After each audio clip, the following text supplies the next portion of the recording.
What's going on? What's going on? This is Jeff. Let your will be a light. The nation is moving. We moving for real muscle, mind, and money. Let's get into it. Today we're going to be talking about purchase agreements, closing documents, prelims. We're going to be talking about the whole closing process. And when I say closing, I mean closing in on the doggone deal. That's what I mean when I say closing the deal. I'm talking about closing in on it. After you just prospect the property, you done analyze the property for the numbers, you done got the things that you needed, you draw up the purchase agreement, you give it to the seller, and bam, the tango begins. Now, I want to preface this statement by saying, don't just go up to your computer and draw up a purchase agreement, right?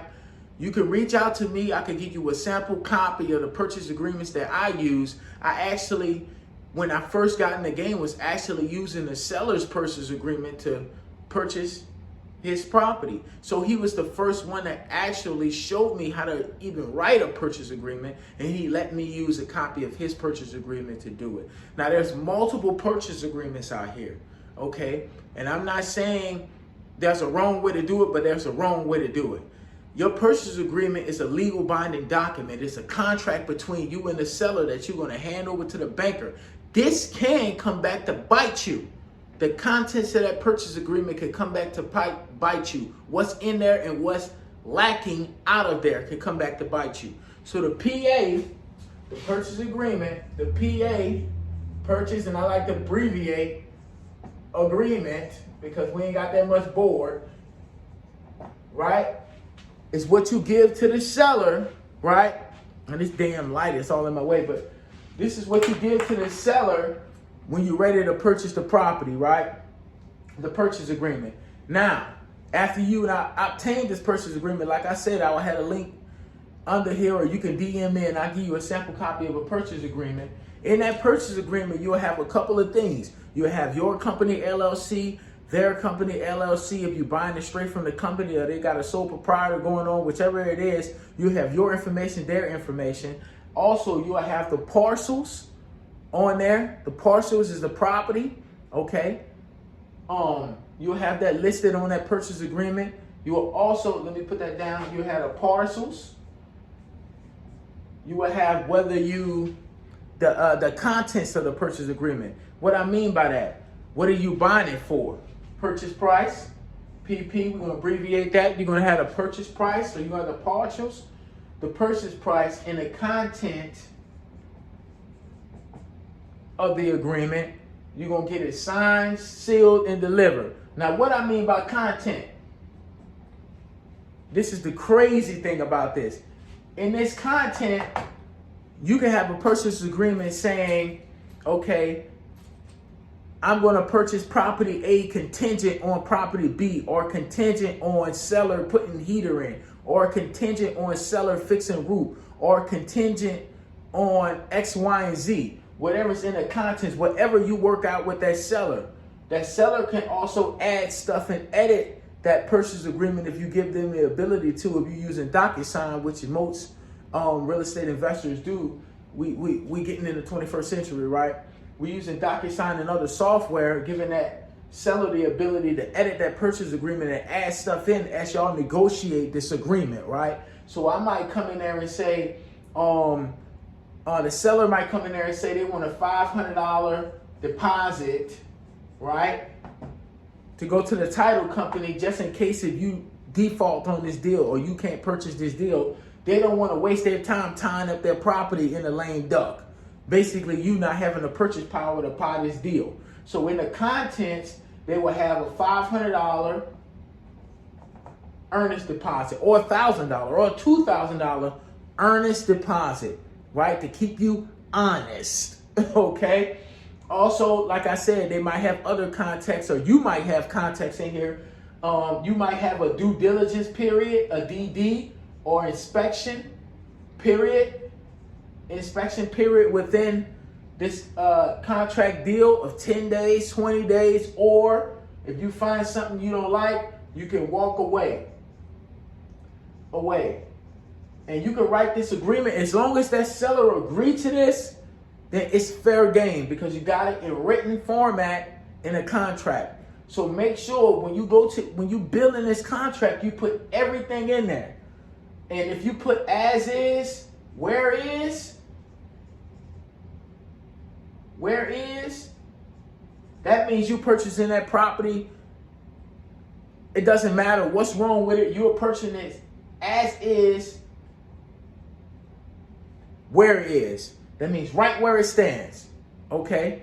Don't matter the improvements. But if you got content in there, you know, it might go another way. Just like I was saying, contingency factors and other things. So make sure you build that into that contract before you send it to that seller, or when you send it to that seller and y'all negotiate. Make sure the terms of that agreement is lined up, because you don't want to be screwed up and banged up on this purchase agreement, because this will bang you up. There are also things called liquid damages and Pacific Performance. Those things basically means if I have liquid damages like LDs, right? Liquid damages basically means you owe me X, Y, and Z if this deal don't go through. So they might have, like this earnest deposit, they might have $1,000. You owe me $1,000 if this deal doesn't go through. Pacific Performance, right? SP, that means you got to buy this deal. You can't back out of it. So if you sign this contract, you cannot back out of this deal. So none of this matters. All this right here, you can't, all of this is BS. When you lock into this deal, you can't back out, because what happens a lot of times is you get into the deal and you start getting cold feet, and they have Pacific Performance in there, so you can't back out. That's their doggone default clause in there.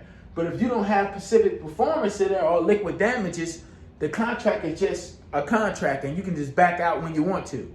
You can go in, back out whenever you want to. Also, another thing is important.